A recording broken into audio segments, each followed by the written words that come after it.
In this video, I'm going to be giving you my honest review of the Nike Pegasus Premium after 1 week of running in the shoe.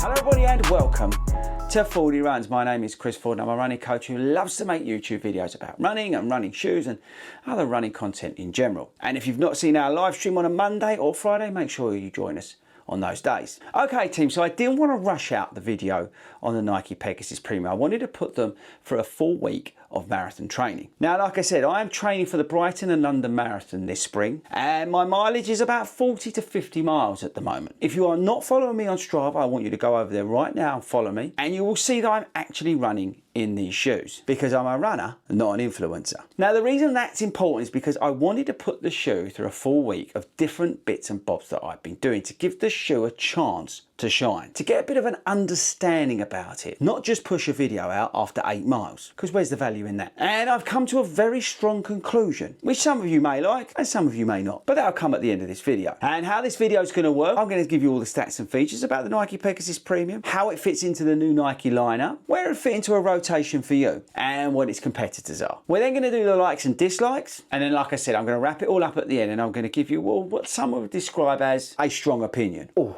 got it? Okay, so before we do anything, here comes a disclaimer.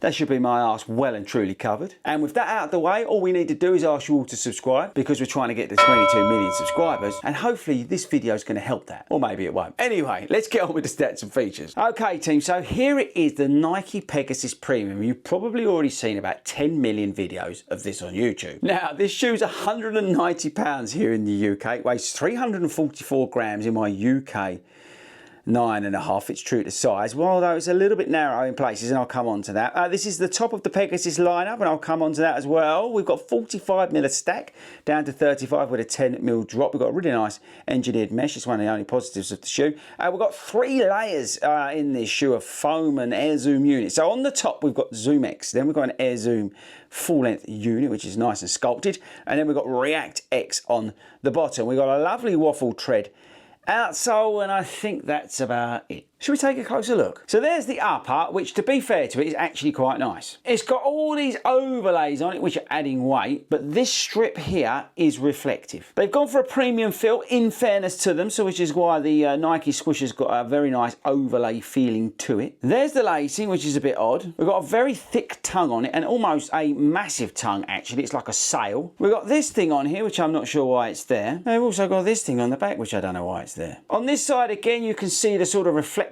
elements that have carried on when we've got zoom written there, which is, well, interesting because you don't feel like you can do much zooming in this shoe. Decent amount of foam, which makes it comfortable as a walking shoe.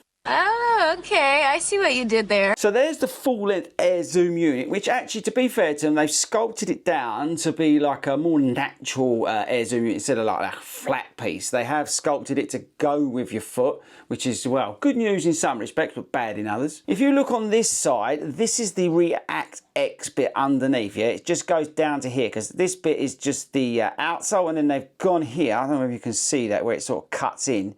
That's React X there, which is actually a softer feeling React X than some of the other shoes that it comes in. You do have this top line of Zoom X, which is from the premium racing shoes. Then underneath, we've got, actually I'll come back a bit so you can see it, we've got then waffle design outsole, which has got decent tread on it, but it does collect stones. And then you've got this Zoom unit, which is open in the bottom. So if you run on the canal and towpath like I do, or anywhere which has got gravel or slightly sharper stones, this is going to get burst in about 2 minutes. You have been warned. Okay, so that's that. Right, so where have I been using it? So like I said, go over to my Strava, you can see what I've been doing this week, but we've done various different bits and bobs, various different paces and various different distances. Okay, so the best thing to do is go over and have a look at that. So the ride is a very interesting thing. The hill is very unstable, okay? Apart from making a hell of a racket, this thing does, the hill is very unstable. Because I'm somebody who mildly pronates, I'm all over the place in the hill. And because I'm running relatively easy paces in the shoe because of the weight of the damn thing and the stack height, it's incredibly unstable in the hill. So watch out, if you pronate in any shape or form, do not buy this shoe. Under the forefoot, it doesn't feel so bad, but from here backwards, it is very wobbly and very unstable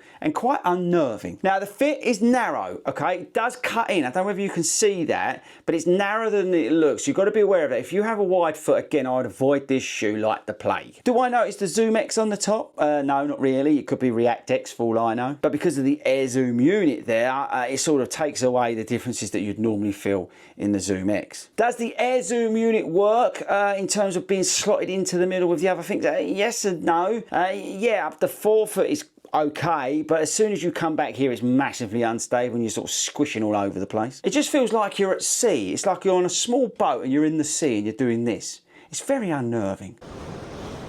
And that's mainly down to the stack height of the shoe. Again, 45mm of stack. The lacing's not bad. To give it some credit, it's not that bad, to be honest with you. And the comfort of the shoe's not bad either. And Nike are telling us all that this is a running shoe, but I'm not 100% sure. Anyway, let's move on to the things I like and things I don't like. So the things I like.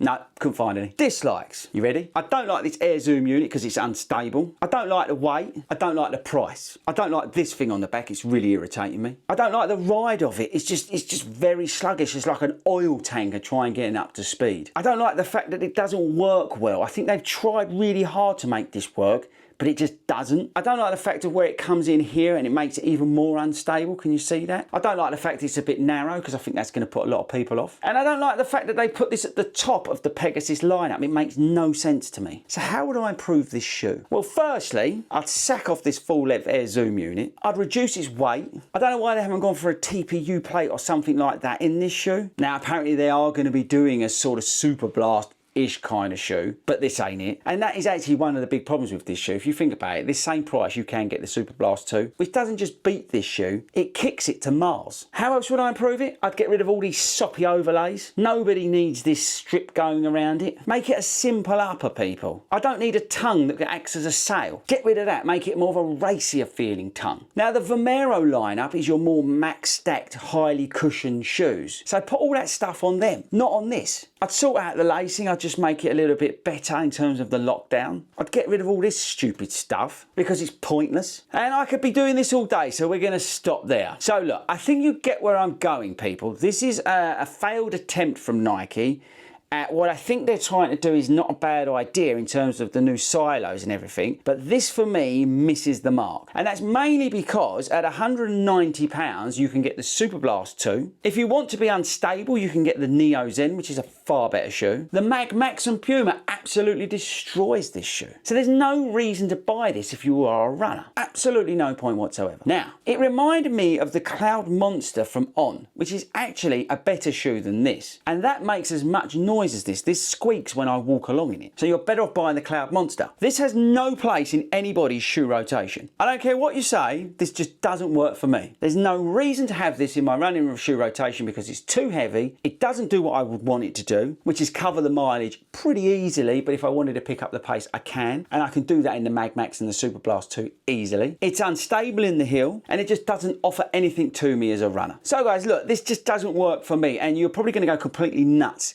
in the comment section. You go, FORDY, you've got no idea what you're talking about. And that's probably true. But for me, as an everyday runner who's trying to get better, you know, I'm running, I'm training for these marathons and I'm doing all this stuff and I'm trying to get fast. I'm just trying to get better in general, yeah? This shoe doesn't work for me. It's just overcomplicated, over-engineered, too expensive, too heavy. This Air Zoom unit is just absolutely pointless. It's so unstable in the heel. And like, look at it, where it cuts in there. I mean, what was the thought process with that? And anybody who's telling you that this is a running shoe and it's like better than anything I've ever done, like, really? Come on, guys.